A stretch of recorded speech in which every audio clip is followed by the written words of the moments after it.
بتخافي تعمليها في البيت ما تطلعش منك مظبوطه؟ طب ما تيجي نسمي الله ونشوف هنعملها ازاي. عندي 10 فصوص من الثوم، وعندي كمان فلفل رومي وفلفل سبايسي. عندي كمان عصير ليمونتين كبار.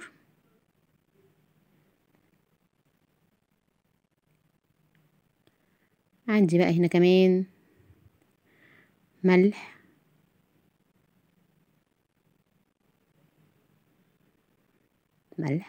وكمون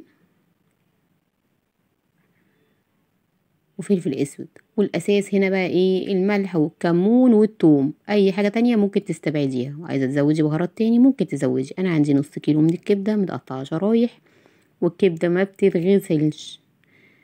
وهنشيل الكفر اللي عليها ده لو كان الجزار مش شايلهولك. انت هتشيلي في البيت بسهوله قوي اهو. جلده خفيفه كده بتبقى على الطرف تشيليها، هي دي بتخلي الكبده تكش في الزيت لما بتيجي تقليها. حط بقى التتبيله بعد ما فرمتها كده على الكبده.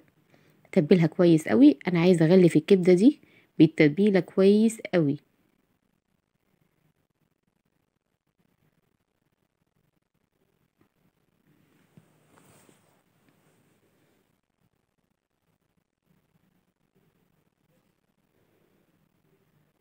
بس كده خلاص، انا قلبتها كويس قوي في التتبيله. وزي ما قلت لكم يا بنات، الكبده ما بتتغسلش ولا بتحط لها لبن ولا اي حاجه خالص من الكلام ده. ومش هتبقى ليها ريحه ولا يبقى طعمها مش حلو. لا، طعمها هيعجبك جدا بجد يعني. هو الليمون هيقضي على اي ريحه فيها مش حلوه. عندي بقى هسيبها 10 دقايق بس تتبل. وعندي بقى الكفر بتاعها اللي هو دقيق ورده ونشا وده فيجيتار. وانا هزود هنا ملح وكمون. هحط قد ايه بقى؟ هحط كوبايه من الرده عليها نص من الدقيق ونص نشا ونص فيجيتار.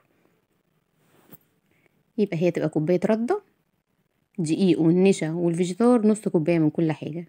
وهحط ملح وكمون بس، مش هحط حاجه تاني. اقلب بس كويس قوي. وابتدي ان انا اتبل الكبده بتاعتي. الكبده يا بنات زي ما قلت لكم هي 10 دقايق، هي عامله زي السفنجه كده بتمتص التتبيله بسرعه، مش محتاجه تشيل اكتر من كده. هغلفها بقى الكفر بتاعها. وعندي زيت سخن على البوتاجاز يكون بيغلي، يكون غزير، ولازم يكون بيغلي. بس انا اخلصهم كلهم ومن غير ما اضغط على الكبده ولا حاجه. اهي انا بقلبها بس كده في الرده وبس كده خلاص. النشا هنا علشان الكبده ما تشربش معايا زيت.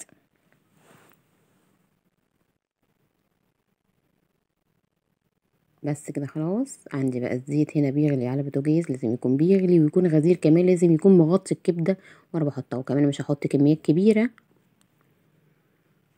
انا هحط على قد الطاسه بتاعتي، مش هزود علشان برضو ما تكشش يعني. مش هحط الكبده فوق بعضها بس. وانا بحط انفضها بقى كويس من الرده اللي هي فيها، وهنزل بيها في الزيت وهو سخن.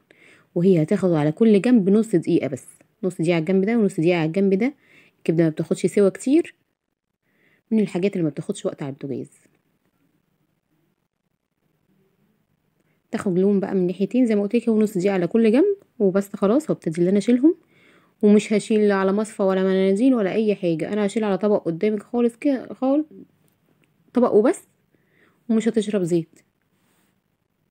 هي انفض بس من الزيت كده كويس، وهطلع على طبق عادي خالص جدا من غير حاجه خالص اهو عليه. ومش هتشرب زيت معايا يعني، احنا حاطين نشا والنشا ما بتخليهاش تشرب زيت. وبس كده خلاص. احط بقيه الكميه اللي عندي. وحبه كبده يا بنات يستاهلوا بقكم بجد يعني. هي مش محتاج يعني، الصوره تحدث عن نفسها. هو مش محتاج غير عيش بلدي، شويه سلطه بلدي بقى. بصوا اهي مستويه، ما بتاخدش وقت، تحفه. هي مش محتاجه بقى هنا غير عيش بلدي، شويه سلطه بلدي، شويه طماطم مخلله، جرجير، سلطه طحينه، وهتبقى قمر. هيك يا بنات، وصدقوني جربوها على طريقتي هتعجبكم. وبس كده خلاص، خلصنا. سلام.